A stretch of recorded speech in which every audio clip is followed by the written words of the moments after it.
Part 9. The Relic. My lungs and my legs are burning in concert. The breath heaves in my chest, and I feel like I'm going to throw up. The incline that was so unnoticeable during our descent now fights me with every step. At each intersection, I take a path utterly at random. Terror has placed my mind on complete autopilot, my only thought to try and put as much distance between myself and the thing as possible. Soon, I am hopelessly lost. I'm not sure how long I've been going when the rational part of my brain regains control, but it can't have been very long. Even though the entire expanse of the network looks similar, I'm completely certain I haven't been down this particular pathway previously. As I continue forward, I slow my flight to little more than a fast walk. The pounding sound of the monster's passage has faded to a distant throbbing, and the combat gear I'm wearing isn't designed for long-distance running. Best to conserve my energy for when I need it. Even though I know this isn't the way towards the entrance, something seems to draw me forward. It's not anything particular that I can identify, but some kind of sixth sense, or perhaps a slightly less noxious quality to the air. The tunnel begins to gradually narrow until it is little more than 5 feet wide. There is still plenty of space for me to make my way unimpeded, but the relatively small size of the tunnel may prevent the creature from following me. Abruptly, the pathway dead ends in a wall of unyielding rock covered by a blanket of lichen. There's no exit this way, but I could stay here. I could be safe. Yeah, starving to death might actually be worse than letting that thing eat me. I run my hands along the wall, searching for any signs of a way through or around, not really expecting to find anything, when I notice a small alcove obscured by the vegetation. I reach inside, and my questing hand grasps something about the size of a $50. Removing the object, I see it as a perfectly round stone, polished smooth to the touch, except for a second smaller circle, slightly raised in its exact center. I remove my glove and find the stone to be oddly warm, almost as if it were somehow generating its own heat. The geometry is too perfect to have been formed by nature, and must have been man-made. Whatever it is, someone went to a great deal of trouble to hide it where it would almost be impossible to find. My thoughts return to the unnaturally smooth walls of the entrance of the cave, and the strange luminescent symbols that covered them. As if in response to my thoughts, the edge of the stone begins to softly glow. Upon closer inspection, I see the same type of symbols have been etched along its outer circumference. The detail is astounding. By my best reckoning, the piece is ancient, but the markings are so finely wrought that it must have been a truly master craftsman to inscribe them. I try to put together the messy pile of jigsaw pieces presented to me. There's obviously connection between the entrance of the cavern and this stone. Also, at some point, someone hid it deep within a twisting subterranean labyrinth and protected it with a giant centipede monster. That means it's somehow important. Unless that monster is not a guard but a prisoner. Maybe those markings at the entrance were what was keeping it in the cave. There was a break in the pattern where the roof fell in. Maybe that's what started this whole mess. No point in thinking about it too hard, since it won't do me any good if I don't make it out of here alive. Out. I hear the word in my head, as clearly as if someone had spoken it aloud. It startles me so badly that I almost fall over backwards, inadvertently dropping the stone which falls to rest upon the tunnel floor.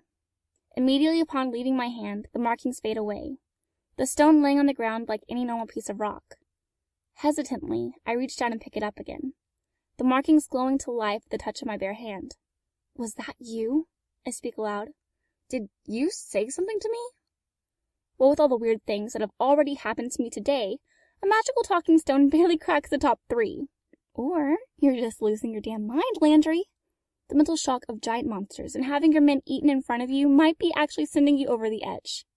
You should probably accept the fact that you're going to die down here, you coward. One way or the other.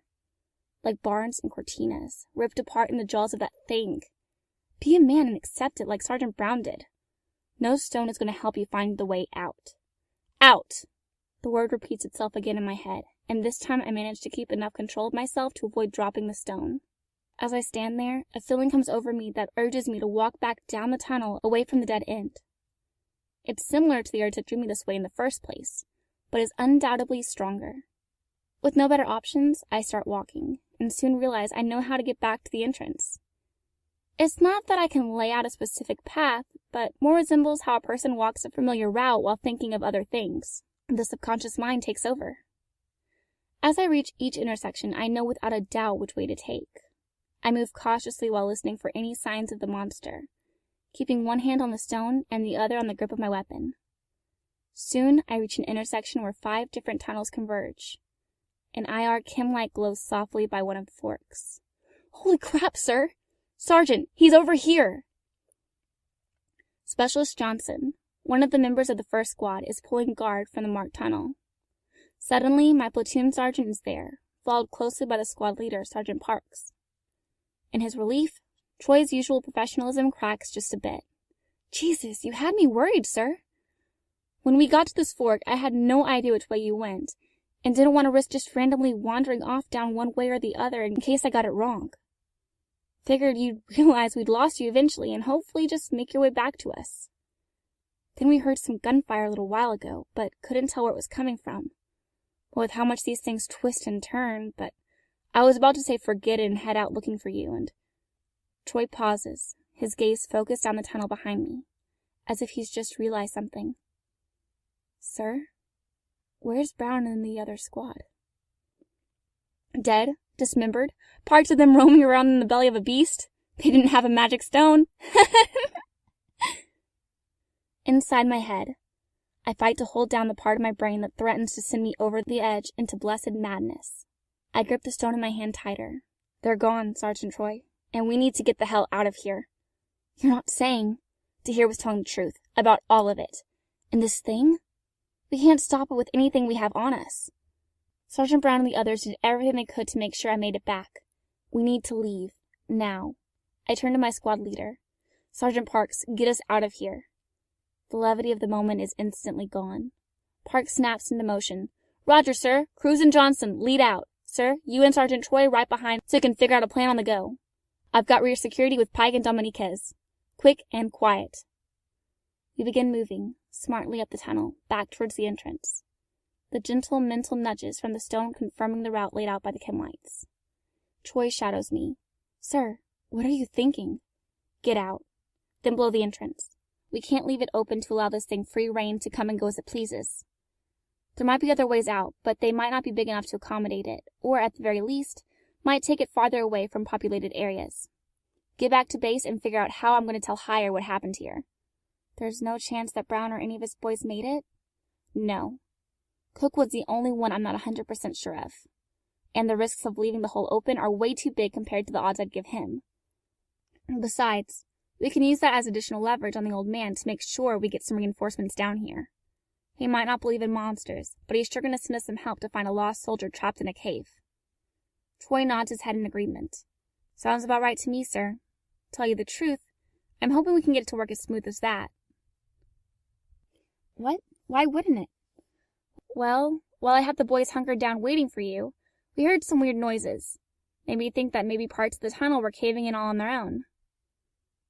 Robinson's a bright kid, though, and I'm sure he'll call for help if we don't show up soon. I grab his arm and hold him up short. Sergeant, what kind of noises? Oh, hell, sir. Some kind of deep thrumming.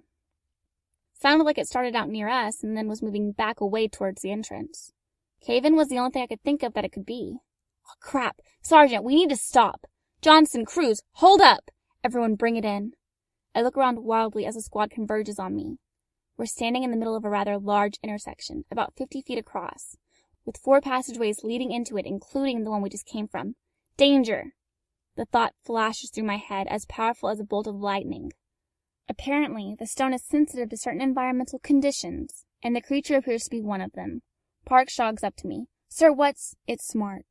It didn't know which path we were on, but knew we'd go for the entrance.